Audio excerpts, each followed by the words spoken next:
እባክሽ ፍቅረኛ ይሁን እንዴ ምንድን ነው ይሄ? ጎመን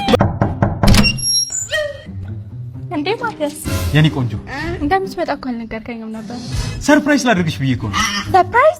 አዎ ታውቂያለሽ፣ ያኔ ካየሁሽ ጀምሮ እንቅልፍ ተኝቻለሁ። የምርህን? አዎ እና ዛሬ ቤትሽ ድረስ የመጣሁት በስነ ስርዓት ልጠይቅሽ ነው የኔ ቆንጆ። እባክሽ ፍቅረኛ ይሁን ምንድን ነው ይሄ? ጎመን ይብላ። የፍቅር ጥያቄ ልጠይቀኝ ጎመን ይዘህ ትመጣለህ? ቆይ በሞላ አበባ ለምንድን ነው አበባ ይዘህልኝ አልመጣህ? ተያ አበባ ባመጣልሽ አበባው ከሁለት በኋላ ይደርቅና ትጠይዋለሽ።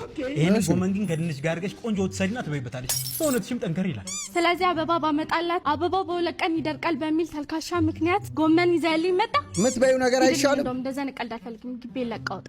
ማን ነው ማቲያስ ጎመን ብቻ ነው ይዞልሽ የመጣ ያለው? ለምንድን ነው እንደዚህ ዝቅ አድርገሽ የምታይኝ? እና መጀመሪያ እንደዛ ትለኝ። ሌላ ምን ይዘህልኝ መጣ? 100% ከንጹህ ጤፍ የተሰራ ወፍራም እንጀራ። እንደ ሱቁ የሚበጣጠስ ነው ይመስልሽ? ቁርስ ምሳ እራት ትበያለሽ። በቃ የዘንድሮ ሴቶች ማመስገን አቆሙ ማለት ነው። የራስሽ ጉዳይ